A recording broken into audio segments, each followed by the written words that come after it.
Hello and welcome to Dynamic Study. Today I will discuss about previous year question series 2020 और आज हम करेंगे quiz class 60 और आज हम 24 सितंबर के इवनिंग शिफ्ट के बारे में देखेंगे. Okay, so let's start. First question है, which of the following devices allows a user to copy an external document and save in it electronic form onto a computer?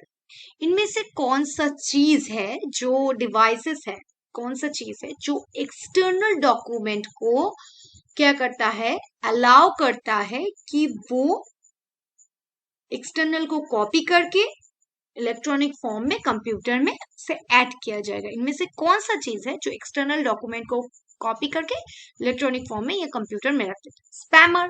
Spammer क्या है? Spammer एक ऐसा चीज है जहां पर एक बहुत इरेलीवेंट अनसोलिसिटेड मैसेज भेजा जाता है. स्कैनर क्या है? स्कैनर से हम स्कैन करते हैं.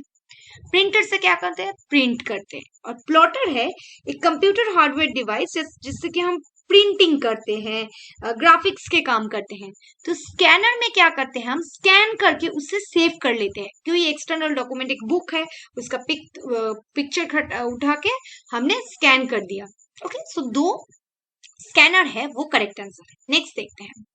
In which level of teaching the learner gets an opportunity to discriminate at length between positive and negative exemplars of concept?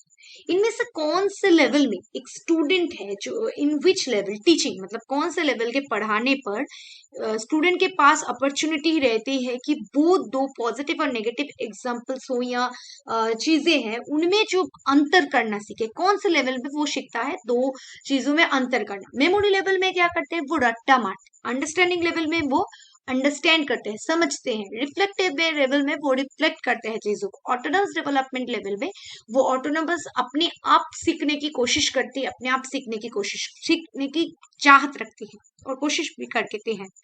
Okay, so understanding level में क्या होता है? वो पॉजिटिव अंडरस्टैंड करते हैं. तो कौन सा, जब आप कोई चीज के बारे में समझ सकते हैं तो कौन सा ठीक है कौन सा गलत है इसके बारे में हमारे पास एक क्लियर कॉन्सेप्ट होता है. तो यहाँ पर भी ऑप्शन 2 अंडरस्टैंडिंग लेवल करेक्ट है. Next, the personalistic styles of writing a research report are permissible in which of the following research?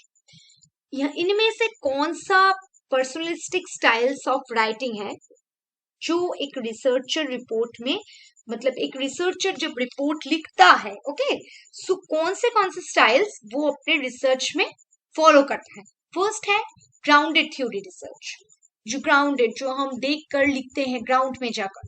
Experimental, जब हम एक्सपेरिमेंट करते हैं.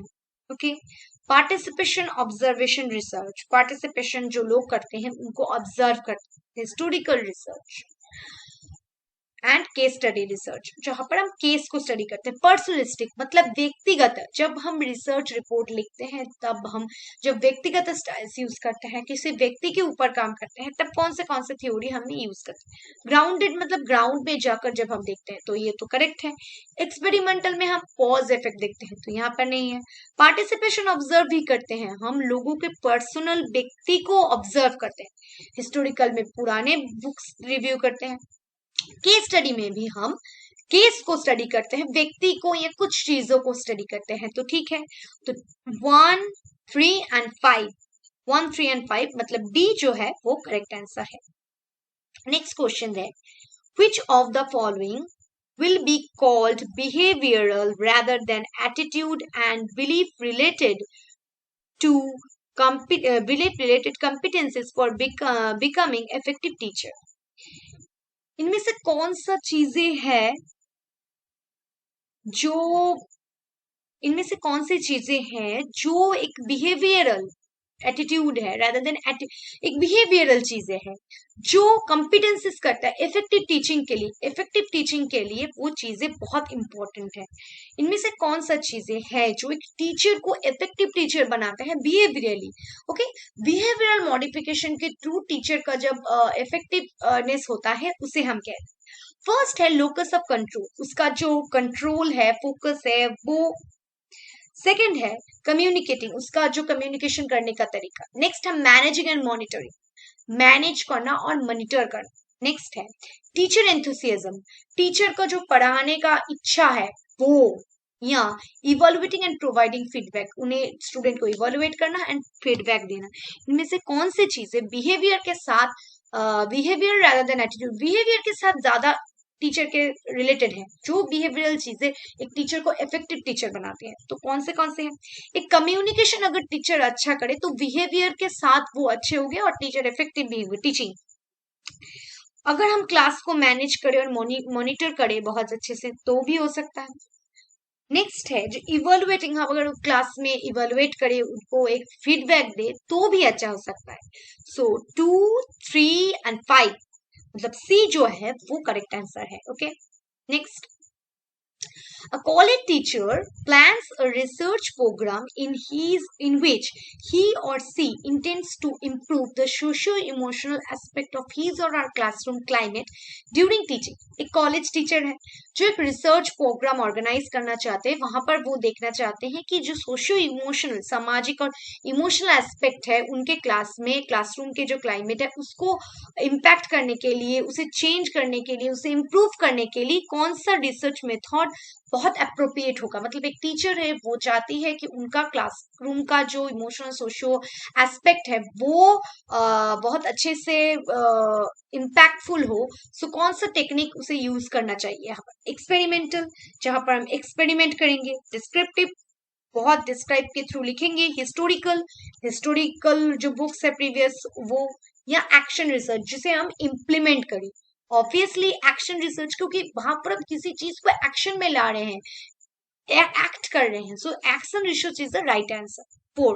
ओके नेक्स्ट है during teaching a teacher statement that encourage students to elaborate on an answer, either their own or that of others, will be called. जब एक teaching होता है, during teaching, एक टीचिंग के तरह जब टीचिंग हो रहा है, एक टीचर स्टेट्समेंट बोलते हैं कि एनकरेज स्टूडेंट्स टू एलेबोरेट, वो स्टूडेंट को एनकरेज करते हैं कि एलेबोरेट करो एक आंसर को। ओके आइदर देयर ओन, उनके हिसाब से, और अदर्स मतलब जो बता रहे हैं वो उनके हिसाब से चाहते हैं कि वो बताए कि वो क्या हो रहा है या नहीं हो रहा है। सो उनके हिसाब से लिखने को बताया गया है कि वो अपने हिसाब से बताए कि क्या सोचते हैं वो। से इसे हम क्या कहेंगे? स्ट्रक्चरिंग, मतलब एक स्ट्रक्चर के अकॉर्डिंग चलना। इंस्ट्रक्शनल वैरायटीज, जो हम इंस्ट्रक्शंस यूज करते हैं उनमें वैरायटी लाना, या engagement in the learning process, या लर्निंग प्रोसेस में एंगेजमेंट ला रहे हैं, या प्रोबिंग। प्रोबिंग ऐसा चीज है जहां पर किसी चीज को लेकर हम इन्वेस्टिगेट करते हैं, एक्सप्लोर करते हैं समथिंग। सो यहाँ पर क्या हो रहा है, स्टूडेंट एक्सप्लोर कर रहे हैं किसी चीज को, इलेबोरेट कर रहे हैं अपने हिसाब से। सो यहाँ पर proving is the correct answer. Okay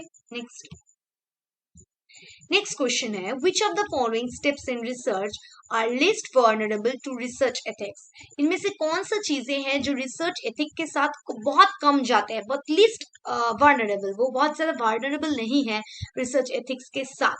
okay first है आइडेंटिफाई द रिसर्च वेरिएबल। जो रिसर्च वेरिएबल है, जो चीज को लेकर हम रिसर्च करते हैं, वो वेरिएबल्स को आइडेंटिफाई करना। नेक्स्ट है डिफाइनिंग द रिसर्च वेरिएबल, उन वेरिएबल्स को डिफाइनिंग करना। नेक्स्ट है डाटा कलेक्शन का जो प्रोसीड्योर है वो, या डाटा एनालिसिस का प्रोसीड्योर, या रिपोर्टिंग रिसर्च आउटकम्स, जो रिसर्च के आउटकम्स रिपोर्ट हो रहे हैं वो। ओके सो कौन सी चीजें हैं, विच ऑफ द फॉलोइंग स्टेप्स, कौन सी चीजें हैं जो रिसर्च एथिक के साथ कम मिलते हैं, कि रिसर्च एथिक्स के साथ उनका कोई लेन देन नहीं है, बहुत कम रिलेशन है। रिसर्च वेरिएबल्स जब हम सोचते हैं तब क्या रिलेशन होता है? नहीं होता है। वेरिएबल्स को डिफाइन करने भी नहीं होता है, लेकिन कलेक्शन जब हम करते हैं तब एथिक्स को ख्याल रखना होता है, एनालिसिस करने के बाद भी और रिपोर्ट लिखने के वक्त। इन तीनों क्षेत्र में हमें रिसर्च एथिक्स को ध्यान में रखना होता है। तो identify the research variables and research definition of research variables. 1 मतलब A and 1 and 2 is the correct, A is the correct answer. Next, in using hypothetico-deductive research paradigm, which of the following sequence is considered appropriate? Okay, कौन सा appropriate है? जब हम hypothetical deductive research use करते हैं तब कौन सा बहुत ज्यादा अप्रोप्रिएट होता है। हाइपोथेटिकल मतलब हम जब सोचते हैं किसी चीज के बारे में, ओके। सो हाइपोथेटिकल डिडक्टिव रिसर्च जो है उनमें कौन सा रिसर्च सीक्वेंस अप्रोप्रिएट है, कौन सा स्टेप्स ठीक ठाक है। ओके, फर्स्ट है हाइपोथेसिस मेकिंग। पहले हम हाइपोथेसिस बनाएंगे, उसके बाद हाइपोथेसिस टेस्टिंग, उसके बाद arriving at generalisation and conclusion, उसके बाद जनरलाइजेशन करके कंक्लूजन करके। फर्स्ट है establishing a research problem, next है हाइपोथेसिस मेकिंग, उसके बाद hypothesis testing, arriving at generalisation and conclusion. Third option है hypothesis making, establishing a research problem, hypothesis testing, arriving at generalisation and conclusion. Fourth option है hypothesis testing, hypothesis making, finalising the research problem, arriving at generalisation and conclusion. So पहले हम क्या करते हैं, किसी research problem को identify करते हैं, मतलब एक रिसर्च प्रॉब्लम को ढूंढा, उसके बाद हाइपोथेसिस को बनाया, उसके बाद हाइपोथेसिस को टेस्ट करते हैं, उसके बाद जनरलाइज करके कंक्लूजन में आते हैं। So option 2 is the correct answer. Okay, next question देखते हैं। Which of the following research produced procedure will figure under the post positivistic approach? Post positivistic approach में कौन सा रिसर्च है जो which of the following research procedure figure under the post positivist research के अंदर मिलता है। पोस्ट पॉजिटिविस्ट मतलब पॉजिटिविस्ट का उत्तर, मतलब जो हम देख नहीं पा सकते, जिसे हम अनुभव कर सकते हैं। ओके, इनमें से कौन सा रिसर्च उनमें आता है? Normative, okay. सेकंड है एक्सपेरिमेंटल, जहां पर एक्सपेरिमेंट करते हैं। नॉर्मेटिव मतलब norms related, rules regulated. Experimental में हम एक्सपेरिमेंट करते हैं। एथनोग्राफी में क्या करते हैं, एक किसी ग्रुप्स का या जो जात है उनका स्टडी करते हैं। एक्सपोज फैक्टो में जो होने के बाद हम रिसर्च पर जाकर देखते हैं। सो पोस्ट पॉजिटिविस्टिक अप्रोच मतलब वो उसमें अंदर घुस जाना, सो ये सिर्फ हम एथनोग्राफी में ही करते हैं। Okay, so 3 is the correct answer. Next देखते हैं। From the following list of methods of teaching used in institutions of higher learning, identify those which are learner centered. इनमें से कौन सी चीजें हैं टीचिंग में जो लर्नर सेंटर्ड ज्यादा है? ओके, लर्नर को सेंट्रिक में रख के काम करते हैं। फर्स्ट है प्रोजेक्ट वर्क, जब हम प्रोजेक्ट वर्क करने देते हैं स्टूडेंट को। नेक्स्ट है चॉक एंड टॉक, चॉक में लिखना और बताना। ओके, नेक्स्ट है लेक्चरिंग विद ऑडियो विजुअल, मतलब एक वीडियो या ऑडियो विजुअल दिखा रहे हैं उसके साथ लेक्चर देना। नेक्स्ट है कंप्यूटर एडेड इंस्ट्रक्शन, कंप्यूटर की हेल्प से पढ़ाना।